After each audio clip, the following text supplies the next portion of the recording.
നമസ്കാരം. ടി.പി. ചന്ദ്രശേഖർ ആരും മറക്കാത്ത പേരാണ്.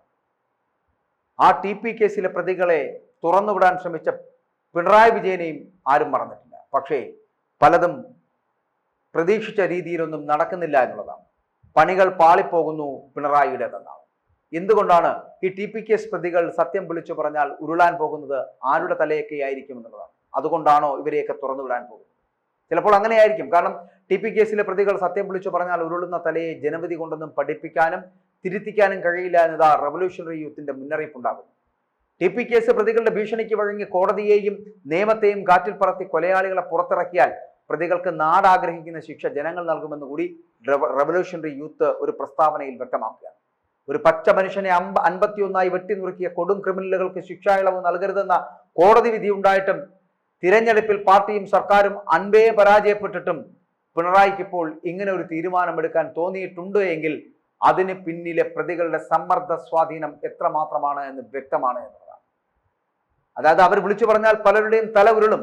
ടി.പി. കേസ് പ്രതികളുടെ ഔദാര്യത്തിലാണ് പിണറായി ഭരണം നടത്തുന്നത് എന്ന് വ്യക്തമാക്കുന്നതാണ് ഈ തീരുമാനം. ടി.പി. കേസ് പ്രതികൾ സത്യം വിളിച്ചു പറഞ്ഞാൽ ഉരുളുന്ന തലയെ ജനവിധി കൊണ്ടൊന്നും പഠിപ്പിക്കുവാനും തിരുത്തിക്കുവാനും കഴിയില്ല എന്നുള്ള സൂചന കൂടിയുണ്ട് ഇതിനകത്ത്. എ.കെ.ജിയും കൃഷ്ണപിള്ളയും മണ്ടോട്ടി കണ്ണനും ഉൾപ്പെടുന്ന നൂറുകണക്കിന് കമ്മ്യൂണിസ്റ്റ് മനുഷ്യസ്നേഹികൾ ജീവനും ജീവിതവും കോർത്തു തുന്നിയ പാവപ്പെട്ടവന്റെ ചെങ്കൊടിയെ കൊലയാളികളുടെയും കൊട്ടേഷൻ ക്രിമിനലുകളുടെയും കൊലച്ചോരയ്ക്ക് മറ തീർക്കാനുള്ള ഉടുമുണ്ടാക്കി മാറ്റിയ പിണറായി വിജയൻ ഉൾപ്പെടെയുള്ള അഭിനവ CPM കള്ളനാണയ നേതൃത്വത്തെ ഇന്നും കമ്മ്യൂണിസ്റ്റ് നർമ്മങ്ങൾ നെഞ്ചേറ്റുന്ന ഒരു ജനത അവർ ചരിത്രത്തിന്റെ ചവറ്റുകൊട്ടയിൽ വലച്ചെറിയുന്ന കാലം വിദൂരമല്ല എന്ന് പറയേണ്ടിയിരിക്കുന്നു. നിയമസംവിധാനങ്ങളെയൊക്കെ അട്ടിമറിച്ച് കൊലയാളികൾക്ക് പരവതാനി വിരിക്കുവാനാണ് ഈ സർക്കാർ ശ്രമിക്കുന്നത് എങ്കിൽ ജനം അത് അർഹിക്കുന്ന മറുപടി നൽകുമെന്ന് തന്നെയാണ് റവല്യൂഷണറി യൂത്ത് അടക്കം ഇപ്പോൾ മുന്നറിയിപ്പ് നൽകുന്നത്. അതുകൊണ്ട് തന്നെ എന്തായാലും അങ്ങനെ ആ വ്യാമോഹം നടന്നില്ല എന്നുള്ളതാണ്. ചന്ദ്രശേഖരനെ 51 വെട്ടുവെട്ടി അതിക്രൂരമായി കൊലപ്പെടുത്തിയ പ്രതികളോട് സർക്കാരിനും പാർട്ടിക്കും പ്രത്യേകം താല്പര്യം ഉണ്ടായിരിക്കാം. പക്ഷെ അവരെ എങ്ങനെയെങ്കിലും പുറത്തിറക്കാൻ ഒരു പഴുതു നോക്കി നടക്കുകയായിരുന്നു ഇവർ. കിട്ടുന്ന അവസരങ്ങളൊന്നും തന്നെ പാഴാക്കാതെ അവരെ ചാടിക്കാൻ നോക്കുമ്പോഴെല്ലാം നിയമവും നീതിയും സത്യത്തിന്റെ ഭാഗത്ത് തന്നെ നിലനിൽക്കുമെന്നുള്ളത് കൊണ്ട് എല്ലാ പഴുതുകളും അടയുകയാണ് അവർക്ക് മുന്നിൽ.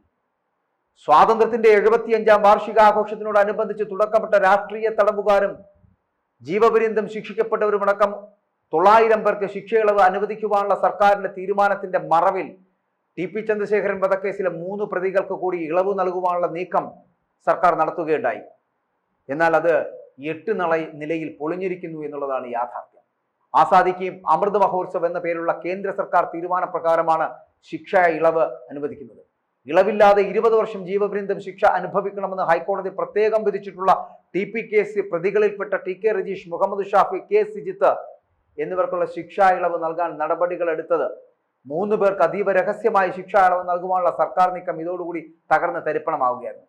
പ്രതികളെ വിട്ടയക്കില്ല എന്ന് ജയിൽ മേധാവി ബൽറാം കുമാർ ഉപാധ്യായ അറിയിച്ചിരിക്കുന്നു. ഇലയ്ക്കും മുള്ളിലും കേറില്ലാത്ത വിധം പ്രശ്നം അവസാനിപ്പിക്കുവാനാണ് ജയിൽ വകുപ്പിന്റെ പുതിയ നീക്കം. ഈ ഒരു വാർത്തയുണ്ടാക്കിയ ഒരു പൊതുവികാരം സർക്കാർ തിരിച്ചറിഞ്ഞിരിക്കുന്നു. അതിനിടെ ജയിൽ സൂപ്രണ്ട് അയച്ച കത്ത് ചോർന്നതിൽ അന്വേഷണം നടത്തുന്നത് സർക്കാരിന്റെ പരിഗണനയിൽ കൊണ്ടുതാനും എന്തുകൊണ്ട് എങ്ങനെ സംഭവിച്ചു എന്നറിയാൻ. ടി.പി. കേസിലെ പ്രതികൾക്ക് 20 വർഷം വരെ ശിക്ഷാ ഇളവ് പാടില്ല എന്നുള്ള ഹൈക്കോടതി ഉത്തരവുണ്ടല്ലോ. ആ ഉത്തരവ് കണ്ണൂർ ജയിൽ സൂപ്രണ്ട് പരിശോധിച്ചിട്ടുണ്ടാകില്ല എന്നും ചട്ടപ്രകാരമുള്ള പട്ടിക തയ്യാറാക്കിയപ്പോൾ ഉൾപ്പെട്ടതാകാമെന്നും തുടർ പരിശോധനകളിൽ അവർ ഒഴിവാക്കപ്പെടുമെന്നും ജയിൽ മേധാവി അറിയിക്കുന്നു. സ്വാതന്ത്ര്യ ദിനാഘോഷത്തിന്റെ ഭാഗമായിട്ട് ജയിലിൽ ഒരു നിശ്ചിത കാലപരിധിക്ക് കഴിഞ്ഞവരെ വിട്ടയക്കാമെന്ന് രാജ്യവ്യാപകമായി ചില ആലോചനകളും പദ്ധതികളും ഉണ്ടായിരുന്നു. അതിന്റെ ഭാഗമായി ഇത്തവണയും വിട്ടയക്കാൻ പറ്റുന്നവരുടെ പട്ടിക തയ്യാറാക്കാൻ ജയിൽ സൂപ്രണ്ടന്മാർക്ക് നിർദ്ദേശം നൽകുകയും ചെയ്തിരുന്നു. അതിലൊരു മാനദണ്ഡം എന്ന് പറയപ്പെടുന്നത് 10 വർഷം ശിക്ഷ അനുഭവിച്ചവരുടെ പട്ടിക തയ്യാറാക്കാനായിരുന്നു പറഞ്ഞിരുന്നത്. അതിനനുസരിച്ചുള്ള പട്ടികയാണ് കണ്ണൂർ ജയിൽ സൂപ്രണ്ട് നൽകിയത്. അങ്ങനെയാവാം ടി.പി. കേസ് പ്രതികളായിട്ടുള്ള ടി.കെ. രജീഷും മുഹമ്മദ് ഷാഫിയും അണ്ണൻ സിജിത്തും അതിനകത്ത് ഉൾപ്പെട്ടത് എന്നാണ് DGPയുടെ വാദം. 10 വർഷം ശിക്ഷ അനുഭവിച്ചുകൊണ്ട് ടി.പി. കേസ് പ്രതികൾക്ക് 20 വർഷം വരെ ശിക്ഷാ ഇളവ് നൽകരുതെന്ന ഉത്തരവ് ജയിൽ സൂപ്രണ്ടിന്റെ ശ്രദ്ധയിൽപ്പെട്ടിട്ടില്ലേ? ഇനി പട്ടികയിൽ ഉൾപ്പെട്ടാൽ പോലും ജയിൽ ആസ്ഥാനത്തെ അന്തിമ പട്ടികയിൽ അവരുടെ പേര് ഉൾപ്പെടില്ല എന്ന് ജയിൽ മേധാവി ഇപ്പോൾ പറഞ്ഞൊഴിയുന്നത് എന്തുകൊണ്ടാണ്? ഫലത്തിൽ ആ നീക്കം പൊളിയുന്നു എന്നുള്ളതാണ്. ശിക്ഷാ ഇളവ് സംബന്ധിച്ച് പോലീസിനോട് പ്രതികളുടെ റിപ്പോർട്ട് ആവശ്യപ്പെടുന്ന കണ്ണൂർ ജയിൽ സൂപ്രണ്ടിന്റെ കത്ത് പുറത്തു വരുന്ന ഒരു സാഹചര്യം ഉണ്ടായല്ലോ. ഈ സാഹചര്യത്തിലാണ് ശിക്ഷാ ഇളവ് നീക്കം വിവാദമായി മാറിയത് എന്നുള്ളതാണ്. ഇത് 2ാം ഘട്ടമാണ് പ്രതികൾക്ക് ശിക്ഷാ ഇളവ് നൽകുവാനുള്ള നീക്കം സർക്കാർ പാതി വഴിയിൽ ഉപേക്ഷിക്കേണ്ടി വരുന്നത്. എന്തുകൊണ്ട് ഇവർക്ക് വേണ്ടി അങ്ങനെ ഒരു സംവിധാനം? ആദ്യ തവണ കൊടിസുനിക്ക് പോലും ശിക്ഷാ ഇളവ് നൽകാൻ നീക്കമുണ്ടായിരുന്നല്ലോ. ലോക്സഭാ തെരഞ്ഞെടുപ്പ് പെരുമാറ്റച്ചട്ടം പിൻവലിച്ചതിന് പിന്നാലെയാണ് ജയിൽ സൂപ്രണ്ടിന്റെ ഇപ്പോഴത്തെ ഈ പ്രത്യേക നടപടി ഉണ്ടായിരിക്കുന്നത്. കണ്ണൂർ സിറ്റി പോലീസ് കമ്മീഷണറാണ് ജയിൽ സൂപ്രണ്ട് റിപ്പോർട്ട് ആവശ്യപ്പെട്ടത്. 2022 സർക്കാർ ഉത്തരവ് പ്രകാരം 3 പ്രതികളെ വിട്ടയക്കുവാനുള്ള പ്രാഥമിക ആലോചന ഉണ്ട് എന്നും അതിനാൽ ഇവരെക്കുറിച്ച് അന്വേഷണം ആവശ്യമുണ്ട് എന്നും പറഞ്ഞുകൊണ്ട് ജൂൺ 13 അയച്ചിരിക്കുന്ന കത്തിൽ അതിനകത്ത് ഇത്തരത്തിൽ ചില കാര്യങ്ങൾ പറയുകയും ചെയ്യുന്നു. ഈ പ്രതികളുടെ ബന്ധുക്കളോടും സുഹൃത്തുക്കളോടും ഇവരുടെ കുറ്റകൃത്യത്തിന് ഇരയായവരുണ്ടെങ്കിൽ അവരോടും അന്വേഷണം നടത്തി എത്രയും വേഗം റിപ്പോർട്ട് നൽകാനാണ് കത്തിൽ ആവശ്യപ്പെട്ടിരുന്നത്. അതീവ രഹസ്യമായാണ് ജയിൽ സൂപ്രണ്ട് നടപടികൾ എടുത്തിരുന്നത്. പക്ഷേ എന്നിട്ടും കത്ത് ചോർന്നത് ഇതിന് പിന്നിൽ നിന്നവരെ ഞെട്ടിച്ചിട്ടുണ്ട് എന്നുള്ളത് വസ്തുതയാണ്. ഇക്കാര്യത്തിൽ നമ്മൾ അന്വേഷണം നടക്കാതിരിക്കില്ല. പക്ഷെ സർക്കാർ പ്രതികൾക്ക് എപ്പോഴും സഹായം നൽകിയിരുന്നു എന്ന് ടി.പി. ചന്ദ്രശേഖരന്റെ ഭാര്യയായിട്ടുള്ള കെ രമ തന്നെ അതിനോടൊപ്പം പ്രതികരിക്കുകയും ചെയ്തിട്ടുണ്ട്. പ്രതികൾക്ക് വഴിവിട്ട് പരോൾ നൽകുവാനും ജയിലിൽ ഫോൺ ഉപയോഗിക്കുവാനും വേണ്ട എല്ലാ തരത്തിലുള്ള സൗകര്യങ്ങളും നൽകുവാൻ സർക്കാർ ശ്രമിച്ചുകൊണ്ടിരുന്നു, അല്ലെങ്കിൽ ശ്രദ്ധിച്ചുകൊണ്ടിരുന്നു. പ്രതികളുടെ കൂടെയാണ് സർക്കാർ എന്ന് വീണ്ടും വീണ്ടും വീണ്ടും സ്ഥാപിക്കുന്ന രീതികളാണ് ഇപ്പോൾ കണ്ടുവരുന്നത്. കോടതി അലക്ഷ്യമാണിത്. ഇതിനെതിരെ നിയമ നടപടി സ്വീകരിക്കുക തന്നെ ചെയ്യുമെന്ന് രമ കൂടി ഇപ്പോൾ ബോധിപ്പിച്ചിരിക്കുകയാണ്. ഇതുകൂടി മനസ്സിലാക്കിയാണ് ജയിൽ മേധാവി അടിയന്തരമായിട്ടുള്ള വിശദീകരണവുമായി എത്തിയിരിക്കുന്നത്. ഫലത്തിൽ ടി കെ രജീഷിനും അണ്ണൻ സയ്യിദിനും മുഹമ്മദ് ഷാഫിക്കും മോചനം സാധ്യമാകില്ല എന്നുള്ള കാര്യം ഉറപ്പ്. ഈ മാസം ടി പി കേസ് പ്രതികളായിട്ടുള്ള മനോജ്, മുഹമ്മദ് ഷാഫി, സിനോജ്, സിജിത്ത്, രജീഷ് എന്നിവർക്ക് പരോളും അനുവദിച്ചിരുന്നു. പ്രതികളായിട്ടുള്ള MC Anoop, Kirmani Manoj, Kodi Suni, T K Rajeesh, Muhammad Shafi, Annan Sijith, K Shinoj, KC Ramendran, Trouser Manoj, CPIM Panoor area committee അംഗമായിരുന്ന PK കുഞ്ഞനന്ദൻ, റഫീഖ് എന്നിവരുടെ ജീവപര്യന്തം തടവും മറ്റൊരു പ്രതിയായിട്ടുള്ള പ്രദീപിന് 3 വർഷം കഠിന തടവുമാണ് 2014 വിചാരണ കോടതി ഇവർക്ക് വിധിച്ചത്. PK കുഞ്ഞനന്ദൻ ജയിൽ ശിക്ഷ അനുഭവിച്ചിരുന്നവരുടെ മരിക്കുകയും ചെയ്തു. ജീവപര്യന്തം തടവുകാർക്ക് 1 വർഷമാണ് ഇളവ് നൽകുക, മറ്റുള്ളവർക്ക് 15 ദിവസം മുതൽ 6 മാസം വരെ. ഇത് ശിക്ഷാ കാലാവധിയിൽ കുറയ്ക്കുകയാണ് പതിവ്. രാഷ്ട്രീയ തടവുകാർക്ക് 15 ദിവസം മുതൽ 1 വർഷം വരെ ഇളവ് ലഭിക്കും. കേരളപ്പിറവി, സ്വാതന്ത്ര്യദിനം, റിപ്പബ്ലിക് ദിനം എന്നീ വിശേഷ അവസരങ്ങളിലും ഇളവ് കിട്ടാനുള്ള സാധ്യതയുണ്ട്.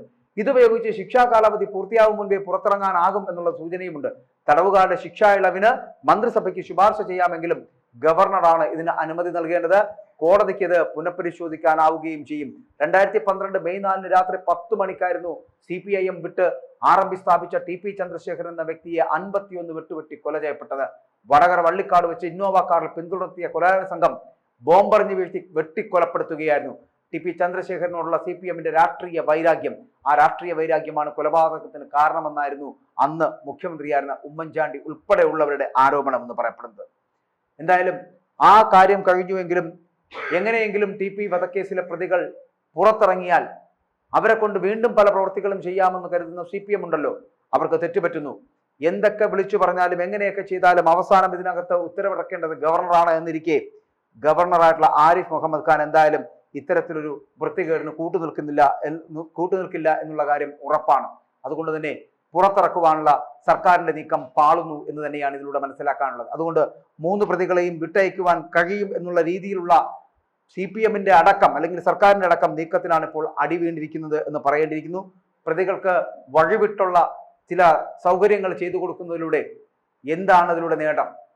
ഇപ്പോൾ റെവല്യൂഷണറി യൂത്ത് പറയുന്നത് അനുസരിച്ചിട്ടാണെങ്കിൽ TP കേസിലെ പ്രതികൾ സത്യം വിളിച്ചു പറയുകയാണെന്നുണ്ടെങ്കിൽ വലിയ നേതാക്കന്മാരുടെ തലകൾ ഇവിടെ കിടന്നുരുളുമെന്നുള്ളതാണ്. അതായത് ആരൊക്കെയാണോ ഇന്നും ജീവിച്ചിരിക്കുന്ന വമ്പൻ നേതാക്കളായി CPMന്റെ വലിയ നേതാക്കളായി മുന്നിൽ നിൽക്കുന്നത് അവരുടെ തന്നെ തലകൾ ഉരുളും എന്നാണ് റെവല്യൂഷണറി യൂത്ത് വിളിച്ചു പറയുന്നത്. അതിൽ സത്യമുണ്ട് എന്നുള്ളതാണ് ഇപ്പോൾ ഈ 3 പ്രതികളെ പുറത്തിറക്കാൻ നടത്തുന്ന ഈ കുൽസിത ശ്രമത്തിലൂടെ നമുക്ക് മനസ്സിലാക്കാൻ കഴിയുന്നത്. എന്തിനു വേണ്ടിയിട്ടാണ് സർക്കാർ ഇത്തരത്തിലൊരു തീരുമാനമെടുക്കുന്നത്? എന്തിനു വേണ്ടിയിട്ടാണ് ഇത്തരത്തിലൊരു നടപടികളിലേക്ക് സർക്കാർ പോകുന്നത്? അങ്ങനെ പ്രതികളെ പുറത്തുവിട്ട് എന്ത് നേട്ടം കൊയ്യാനാണ് പോകുന്നത്? അങ്ങനെയാണെങ്കിൽ റെവല്യൂഷണറി യൂത്ത് പറഞ്ഞതാണ് ശരി, TP കേസ് പ്രതികൾ സത്യം വിളിച്ചു പറയും ഇതിനകത്ത് കിടന്നുകൊണ്ട്. അങ്ങനെ വിളിച്ചു പറയുകയാണെങ്കിൽ ഇവരുടെയൊക്കെ തലകൾ ഉരുളുക തന്നെ ചെയ്യും. അതിനു പകരം അവരെ ജയിലിൽ നിന്നും പുറത്തിറക്കുക എന്നതാണ് ഈ വലിയ നേതാക്കൾക്ക് നല്ലത് എന്ന് തോന്നിയത് കൊണ്ടാണ് ഈ 3 പ്രതികളെയും പുറത്തിറക്കുവാനുള്ള ഒരു ശ്രമം സർക്കാരിന്റെ ഭാഗത്ത് നിന്ന് ഉണ്ടായത് എന്നുള്ളത് പൂർണ്ണമായും ശരിയാണ്.